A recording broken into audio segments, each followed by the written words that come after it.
For the retard gear train, I have cleaned this in an ultrasonic cleaner. Basically, I put it in a small jar of naphtha, suspended the small jar in the ultrasonic cleaner surrounded by water, gave it a good 10 minutes so that the naphtha would clean everything in the retard gear train, and here I'm just lubricating the mechanism with a bit of graphite powder. Mostly what this does is it lubricates the surfaces of the teeth on the various wheels so that they roll over each other with some degree of smoothness. Okay, so the shutter's cocked. I can put the retard gear train in place. I'm going to pull back this arm so that it drops behind a tab there on the blade actuating ring.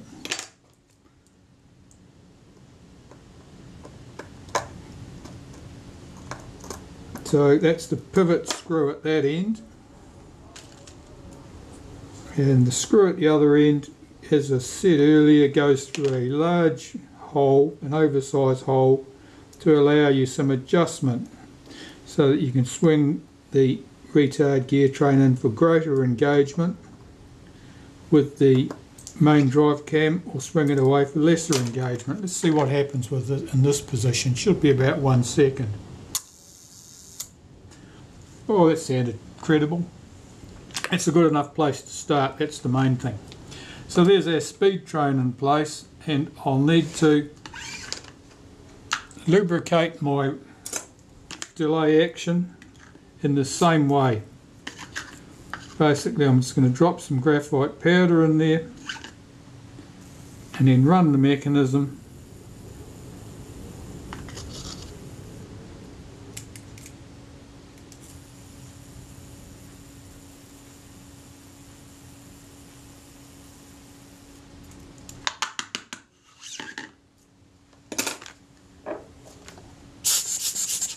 I'll blow away any excess graphite powder, and we'll put this in place in the shutter too.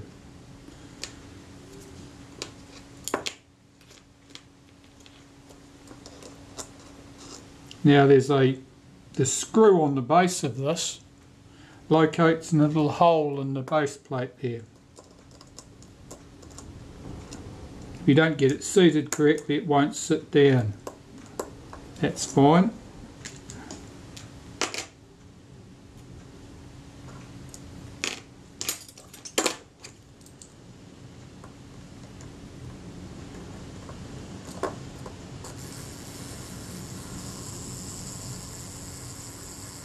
That's running down nice and smoothly now.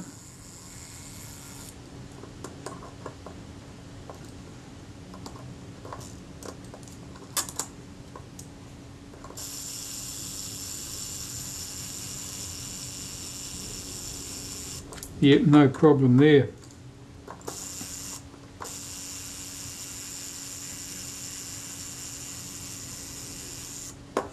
Okay, well that's good. So, more pieces. We want this curved rack in place, that little bracket, and the speed settings cam plate, so I'll just clean these. Well, the small pinion needs to go in. That's what cocks the main spring for the shutter. The little tab on the top of that pinion drops into that gap there between the end of the spring and the cam there.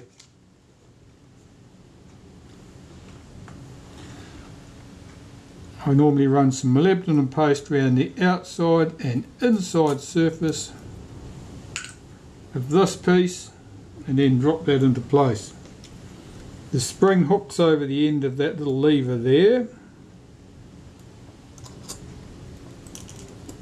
and then the teeth,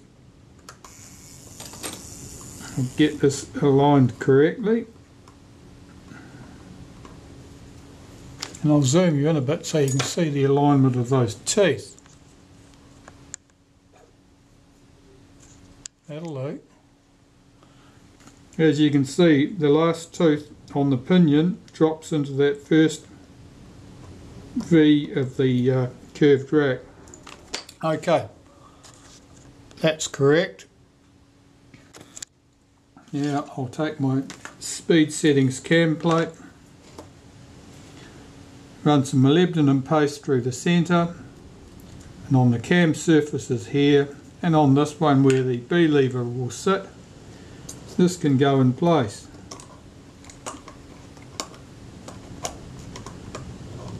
It's not sitting down, why not? It was caught on this lever. Okay, so the B lever is here. It's sitting up on that plate. When it's round here, the B lever is allowed to drop down and stop the shutter.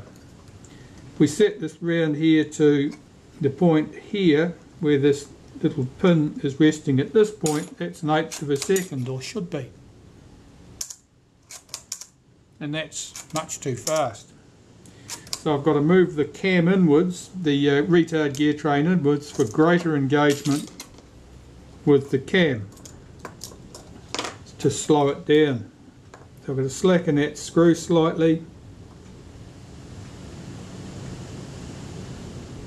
move my speed train in slightly, tighten the screw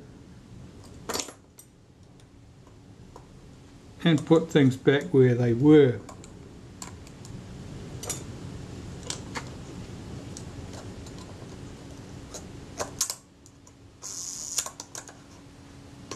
And we should be there.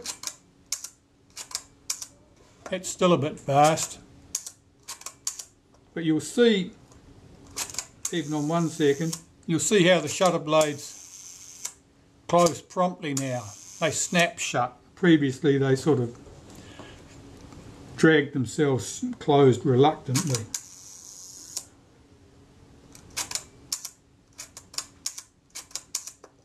And a 15th of a second would be here, and that's clearly too fast. So I'll have to move that retard gear train again, moving it inwards for greater engagement with the cam.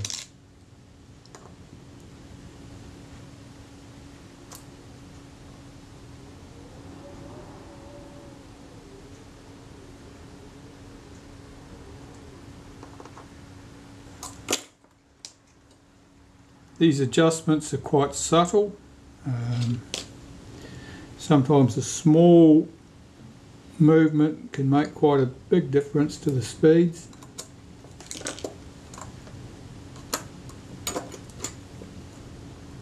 Get this timing right.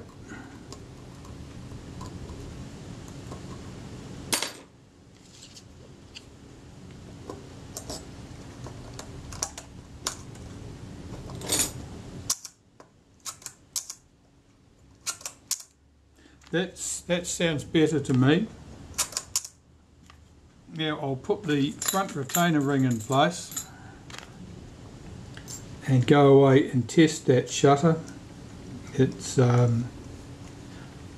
sounds pretty good.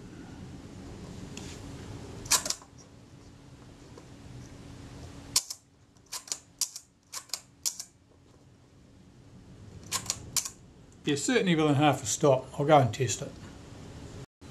Well, that was easy. That one was right on the money. I couldn't have got it more accurate if I'd sat there and played with it for half an hour. So we'll leave that set at an 8. We'll set the self-timer and see if the shutter will run down and fire.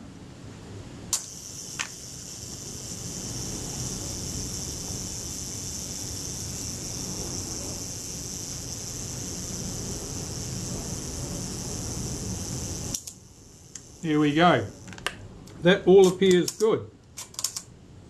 Okay, well, I'll take the speed settings cam plate and so forth off, and we'll put this little latch back in place.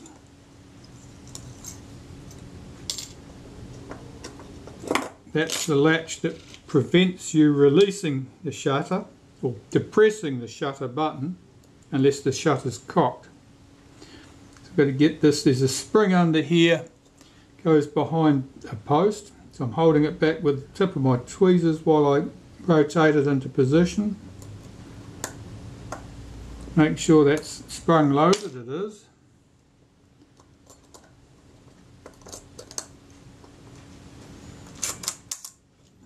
And again, I'll put the retaining ring on the front just to hold it all together.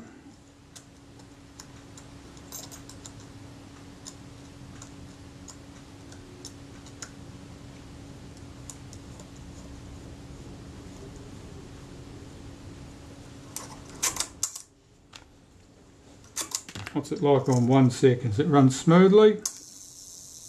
Yep, certainly does. Okay, I'll clean these components up and put the shutter back into the case. Well, this little curved pusher piece, I'll just run some molybdenum paste on all 4 faces. And you can see that there's virtually nothing goes on there, it's a tiny smear.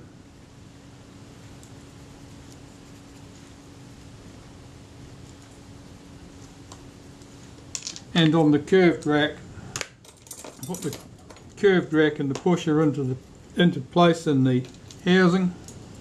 They drop down into that groove in the case. Here's the curved rack.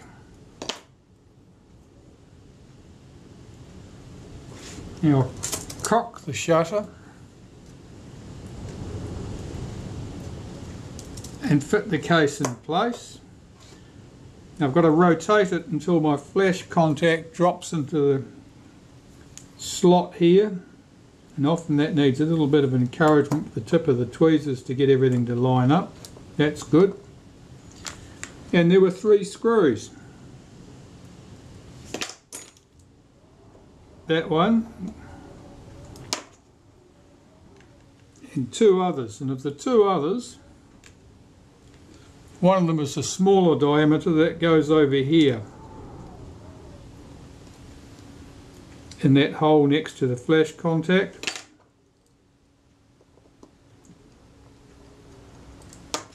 The larger diameter one goes over here. Don't quote me on it, but I think they're 1.2 and 1.4 millimeter diameter. Right, those 3 screws are done up.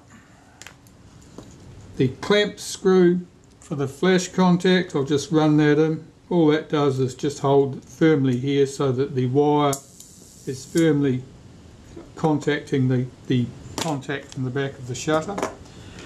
And that was the shutter releasing there when I touched the shutter release. Okay, so just about ready to close up the front of this. And because it's it's one of the early shutters without the follower for the aperture settings numbers, there's not much here to be done. This is quite clean because whoever serviced this previously didn't put anything in here in the way of lubrication.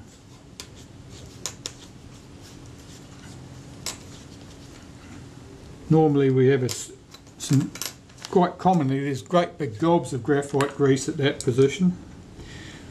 I don't use graphite grease there anyway, I'm just going to use a wipe of molybdenum paste. And it's just there. That's where the detents will run. Let's bring this back into the picture.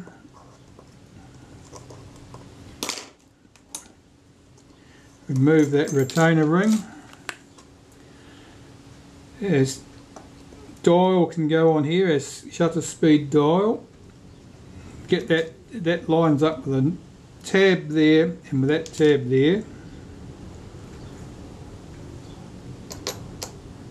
Then this piece goes on and it drops into position. There's a pin on the shutter which drops into a tiny hole on the back of this plate to locate it.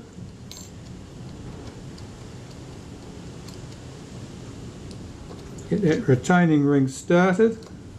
I'm running that down using a toothpick and I'm checking the feel of this. You can hear that detent clicking. The shutter speed click stops. I'll tighten this up until this movement is quite stiff. It's quite stiff there. And I'll back it off at least one hole and check it.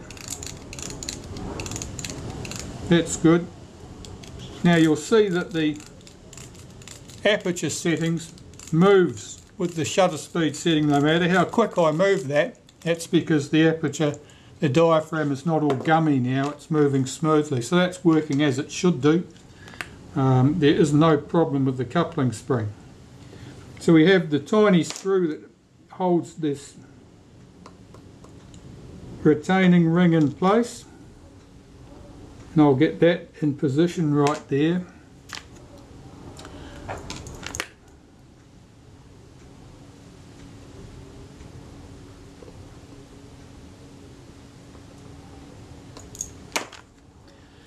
And that is the shutter pretty much done. I'll wipe around the front face there just to remove any dirt, but it's all looking pretty good. It's nice and clean looking. That looks fine. So I'll need to clean and put back the lenses next. The first thing I want to do is just clean the outside of the lens body to remove any oils or grease or dust or anything that's on there. I'm not going on the glass with this, I'm just using some naphtha. And particularly the rear piece here is likely to have picked up oil that has seeped through from the focus helical.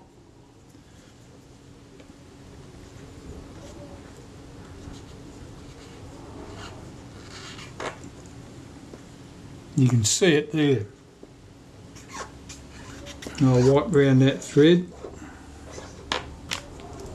And now I want glass cleaner to clean the glass itself. Alright, so I've got a drop of glass cleaner on this cotton bud, and I'm just lightly cleaning that glass, which was quite grimy.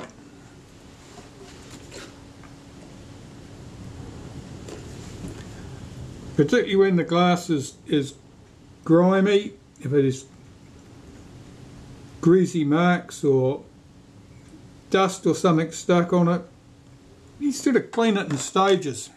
Clean it bit by bit, clean it very lightly at first, get all the particles of rubbish off there. And this is with a cotton bud moistened with glass cleaner, until you're left with nothing but clean glass, or possibly the odd smear, in which case you can be a bit more robust with your moistened cotton bud until you've got everything sparkly and clean.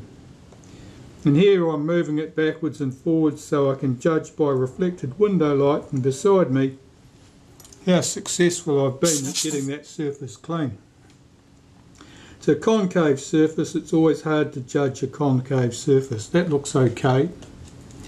I'll screw that into the back of the shutter, and I'll clean the outside surface doing the same, using the same method.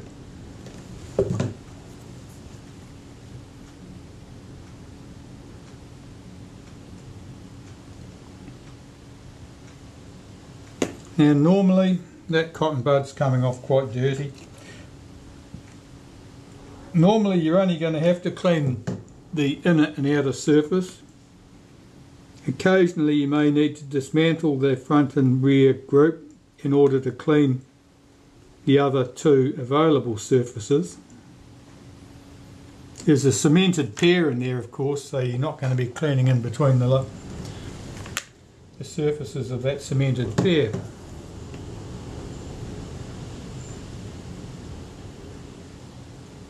This is reluctant to clean. I think it's a bit oily, judging by the marks that are coming off on the cotton bud.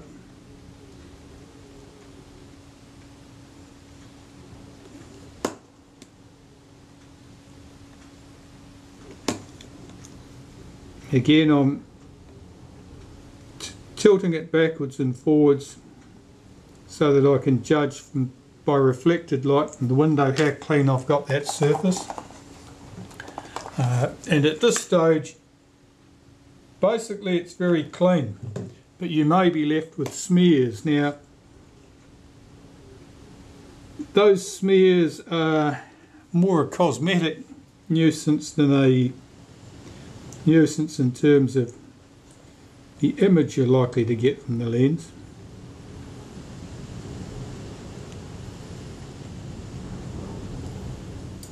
Yeah, I'm very pleased with the state of that. That looks nice to me. So that's the rear group, and the front group I need to do the same thing.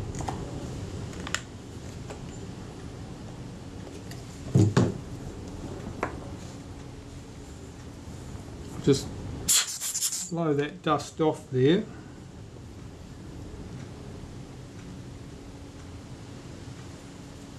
The front group I would expect to be less oily.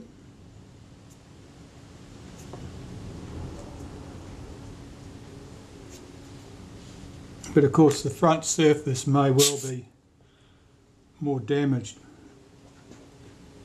Let's pop that into place. When you're putting these lenses back in place, take great pains to see that the red dot lines up with the red dot here.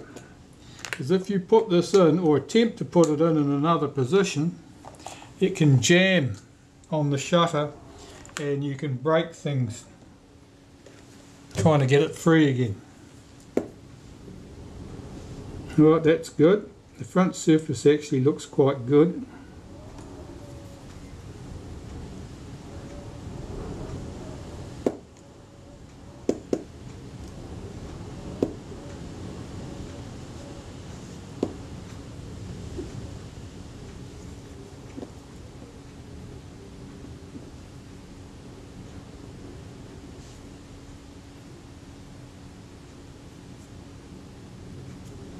That's good.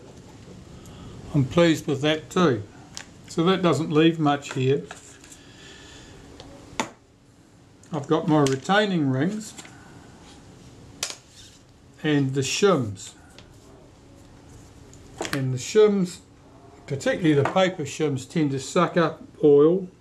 So I'm cleaning that carefully. So I don't want to tear it.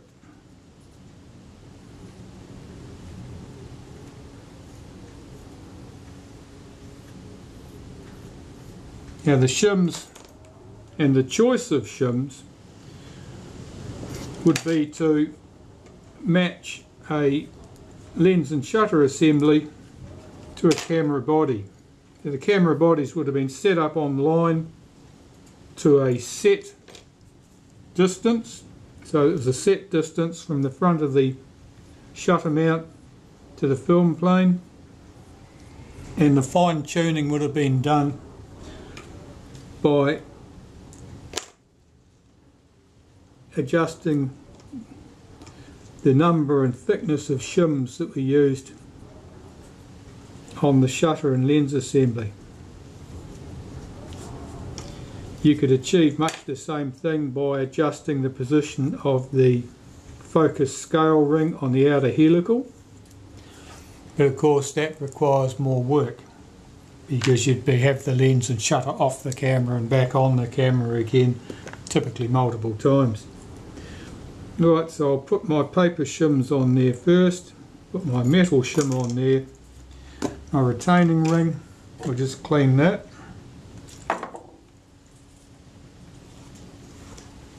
There's usually quite a bit of oil and rubbish there. This retaining ring's in quite nice condition,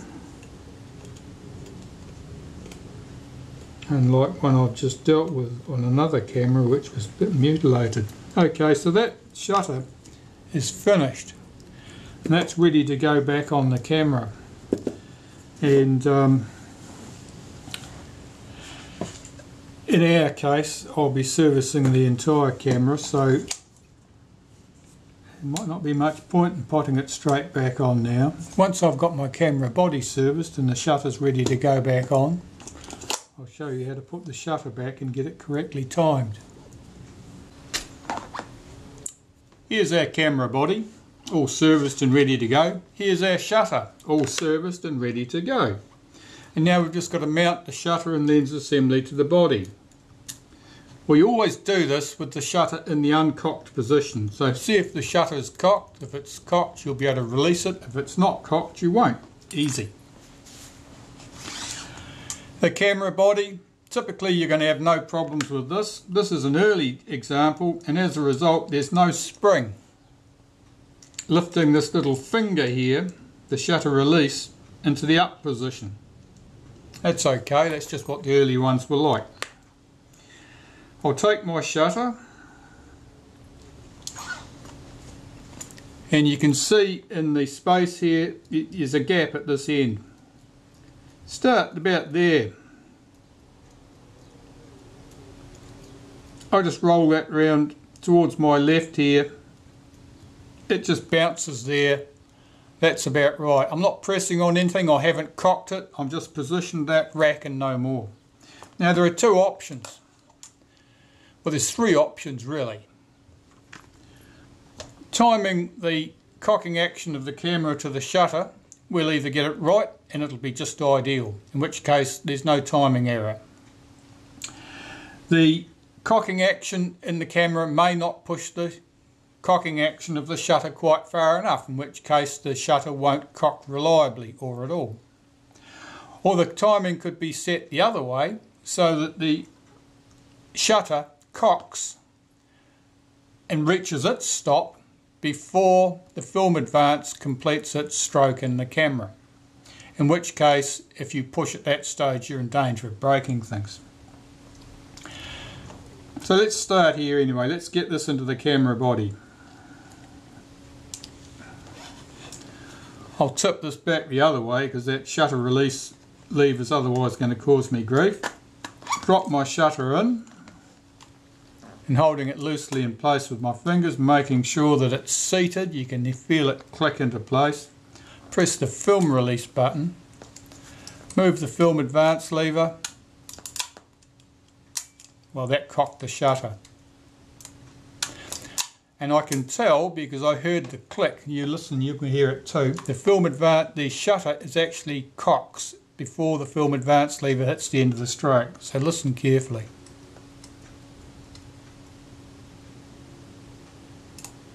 Hear that click? That was the shutter cocking. And I move it a little bit further, and that's the film advance reaching the end of its stroke. So we've hit the ideal spot just by luck this time. First hit, no problems. More commonly you don't. So I'll just back this off a tooth and show you what you're more likely to strike.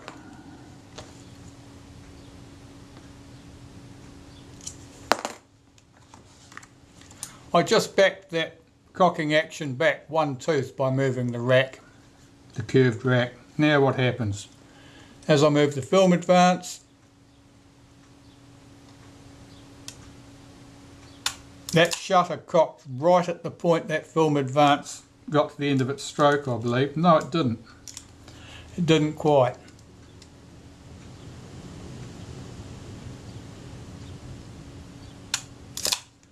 So the film advance reaches the end of its stroke, shutter wasn't cocked. If I rack the focus forward, lift the shutter forward slightly, move the rack, the curved rack to my left. Hang on, my shutter release is jammed under there again.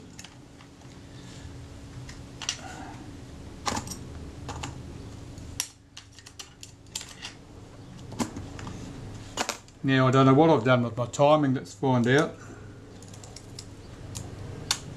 That's good. I could hear that shutter cock before it reached the end of the film advance stroke. So that's ideal. All I did there was I'd advanced the rack one tooth. Now what if it was the other way? What if we did that? I'll move the rack a tooth to the left here so that it's cocking too far now. See what happens. Press the film release button, move my film advance lever. It doesn't want to complete. Now if I was to force that, I'm going to break something. So obviously there's a problem there. We'll rack that focus forward. I'm pressing on the shutter release here on the shutter because the shutter's possibly cocked. Oh, it would be if I'd allow that rack to drop back. Get that curved rack with the tip of my tweezers, drop it back 1 notch and re-engage it. And if you listen, no, it's not quite there. I must have moved that more than 1 notch.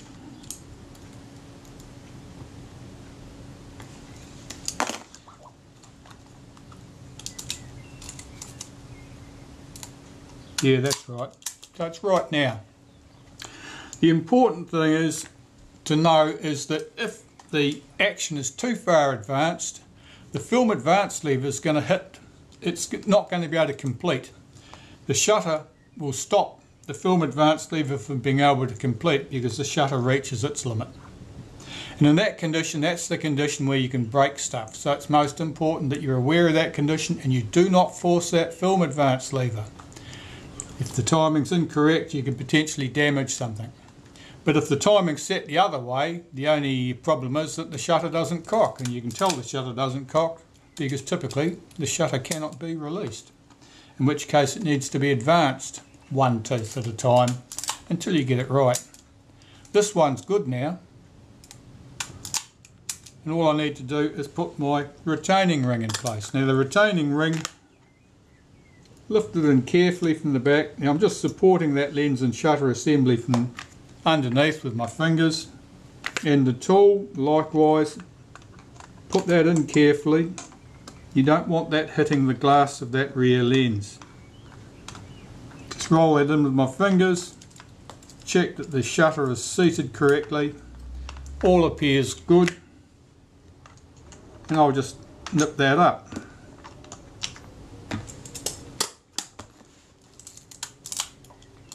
So this camera is ready to go home to its owner, and I'm sure they'll be pleased to see it coming back. It's a nice Retina 2C. It's an early example, and so it has features that were only present on early examples. In this case, our shutter release component here doesn't have the wire spring that would lift that up into position each time.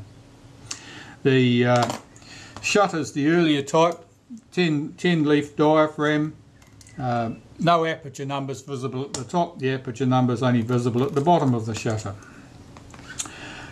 Other feature of the early cameras, the film release button has no guard around it. There's a guard, a shield around there on later cameras to stop you accidentally bumping that, because otherwise your shutter could be cocked. If you accidentally bump the film release button, you can cock it again without actually having to take photos, of course. So the shield on there is quite useful on the later cameras.